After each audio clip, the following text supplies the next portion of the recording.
வாருங்கள் நேயர்களே, கோகுலம் ஜோதிடம் அனைவரையும் அன்புடன் வரவேற்கிறது. நாம் இன்றைய பதிவில் பார்க்க இருப்பது பஞ்சமகா புருஷ யோகங்கள் செயல்பட வேண்டுமென்றால் நடக்கும் திசையும் அந்த யோகங்களுக்கு உதவி செய்தால்தான் யோகங்கள் வலுவான பலன்களை வெளிக்காட்டும். என்னதான் யோகங்கள் ஜாதகத்தில் குவிந்து இருந்தாலும் தசாலக்னம் அமைத்து தசாலக்னத்திற்கு யோகம் பெற்ற கிரகங்கள் சரியான இடத்தில், சரியான கேந்திரத்தில், சரியான கோணத்தில் அமர்ந்திருந்தால்தான் யோகர்களால் யோகங்களை தெளிவாக வெளிப்படுத்த முடியும். இப்படித்தான் ஒரு ஆச்சரியமான ஜாதகத்தினை நாம் இந்த பதிவில் பார்க்க இருக்கிறோம். அதாவது தொழிற்ஸ்தானம் என்னும் 10ஆம் இடத்தில் 2 கிரகங்கள் பஞ்சமகா புருஷ யோகங்கள் பெற்றிருக்கின்றன. அவருக்கு தொழில் பாவம் 2 யோகர்களினால் உச்சம் பெற்றது. ஆம், அதில் ஒன்றும் சந்தேகமில்லை. தொழில் சிறப்பாகத்தான் இருந்தது. கோடிகளில் பணத்தினை ஈட்டினார். ஆனால் பாருங்கள், தசாலக்னத்திற்கு நன்மை தரும் இடங்களில் யோகத்தினை கொடுத்த யோகர்கள் ஒரு திசையில் காலை வாரிவிட்டது. கொடுத்ததை பறித்து கொண்டார். பல ஆண்டுகளாக கோடிகளை கண்டவர் சரியான திசை நடைமுறைக்கு வராத நிலையில் அனைத்தினையும் கோட்டை விட்டார். வாருங்கள், அவருடைய உதாரண ஜாதகத்தினை இப்பொழுது பார்க்கலாம். இவர் பிறந்தது மகர லக்னம். லக்னத்தில் ராகு, மிதனத்தில் குரு, கடகத்தில் கேது, சிம்மத்தில் சந்திரன், கன்னியில் செவ்வாய், துலாத்தில் சுக்கிரன், சனி, புதன், விருச்சிகத்தில் சூரியன். பார்க்கும் போதே ஜாதகம் இதுவரை பார்த்திராத ஜாதகம் போல் தெரியும். ஆம், மகர லக்னத்திற்கு 10ஆம் இடமான துலாத்தில் சுக்கிரன் பஞ்சமகா புருஷ யோகத்தில் மாளவிய யோகத்தினை தருகிறார். மகர லக்னத்திற்கு 10ஆம் இடமான துலாத்தில் சனி பஞ்சமகா புருஷ யோகத்தில் சச யோகத்தினை தருகிறார். எவ்வளவு அற்புதமான ஜாதகம் பாருங்கள்.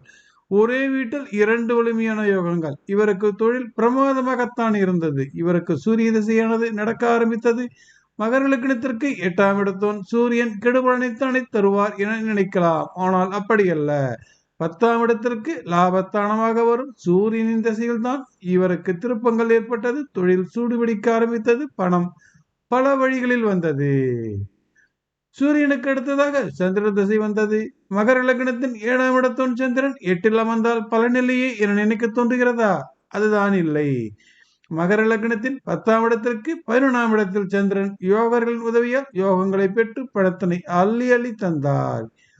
இப்பொழுது சந்திர திசையும் முடிவுக்கு வந்தது. அடுத்ததாக செவ்வாய் திசை. அட, கவலை இல்லை என நினைக்க தோன்றுமே. ஆம், மகர லக்னத்திற்கு நன்மைகளை செய்யக்கூடிய செவ்வாய் கன்னியில், அதாவது மகர லக்னத்திற்கு 9இல் பாக்கியத்தில் அமர்ந்திருக்கிறார். பாக்கியத்தில் அமர்ந்த செவ்வாய் கொட்டி கொடுப்பார் என நினைத்தார்கள். பொதுவாக அள்ளி கொடுப்பதற்கு யோகங்கள் உள்ளன. அப்படித்தான் இவருக்கு சூரிய திசையும் சந்திர திசையும் அள்ளி கொடுத்தது. ஆனால் பாருங்கள், கொடுக்க வேண்டிய செவ்வாய் குழிவரித்து விட்டார்.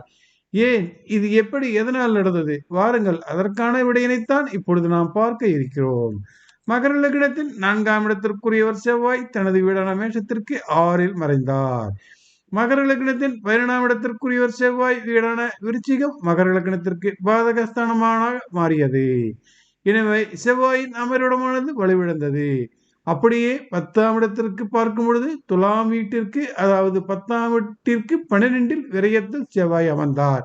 நன்றாக கவனியுங்கள். 10ஆம் இடமான துலாத்திற்கு 12இல் விரயத்தில் கன்னி வீட்டில் செவ்வாய் அமர்ந்தார். ஆகவே அனைத்து தொழிலையும் முடக்கி வைத்தார் செவ்வாய். தொழில் ஸ்தானத்தில் கடும் மாரகாதிபதியான செவ்வாய் மாரக கண்டங்களை கொடுக்கக்கூடியவர். அதாவது 10ஆம் இடமான துலாத்திற்கு 2ஆம் இடம் விருச்சிகம், அதன் அதிபதி செவ்வாய் மாரக கண்டங்களை கொடுக்கக்கூடியவர். அதனால் இவருக்கு தொழில் மாரக கண்டத்தினை ஏற்படுத்தி தொழிலினை பாதிக்க செய்தார். மாரக கண்டங்கள் ஆயுளுக்கு மட்டுமல்ல, எல்லா வீடுகளுக்கும் பொதுவானது. மாரக கண்டங்கள் எல்லா வீடுகளுக்கும் பாதிப்பினை தரும் என்பதையும் கவனத்தில் கொள்ள வேண்டும். அப்படித்தான் இவருக்கு தொழிலுக்கான மாரகமானது தொழிலில் கண்டத்தை ஏற்படுத்தியது. வாருங்கள், இப்பொழுது திசா லக்னம் அமைத்து பார்ப்போம்.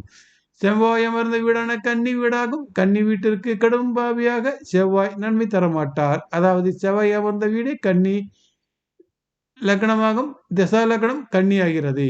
கன்னி வீட்டிற்கு கடும் பாவியான செவ்வாய் நன்மை தரமாட்டார். எனவே கன்னியில் அமர்ந்த செவ்வாய் தனக்குத்தானே கெடுதலை செய்து கொள்ள நேரிடும். அப்படித்தான் அவருடைய திசையினை முற்றிலுமாக அவரே செவ்வாயை நட்டப்படுத்தி கொண்டார்.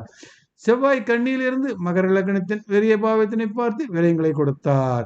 செவ்வாய் கண்ணியிலிருந்து மகர லக்னத்தின் 3ஆம் பாவத்தினை பார்த்து தவறான முடிவுகளை எடுக்க வைத்து பின்னடைவினை கொடுத்தார். செவ்வாய் கண்ணியில் இருந்து மகர லக்னத்தில் 4ஆம் இடத்தினை பார்த்து சொத்து சுகங்களை பறித்துக் கொண்டார். மன நிம்மதியை கெடுத்தார். இப்படித்தான் நேயர்களே, எல்லோரும் ஏதோ ஒரு யோகம் இருக்கிறது என நினைத்து பலன்களை கணக்கிட்டுக் கொண்டு ஏமாந்து போவார்கள். ஆனாலும் எல்லா கோணங்களிலும் கிரகங்களின் பலத்தினை அறிந்துதான் நிதானமாக பலன்களை ஆராய்ந்து பார்க்க வேண்டும். எந்த யோக கிரகமாக இருந்தாலும் யோக கிரகங்கள் செயல்படும் நிலையில் இருந்தால்தான் யோகங்கள் வெளிப்படும். என்ன நேயர்களே, வித்தியாசமான ஜாதகத்தினை பார்த்தீர்களா? மீண்டும் பிறிதொரு பதிவில் சந்திப்போம் நேயர்களே. நன்றி, வணக்கம்.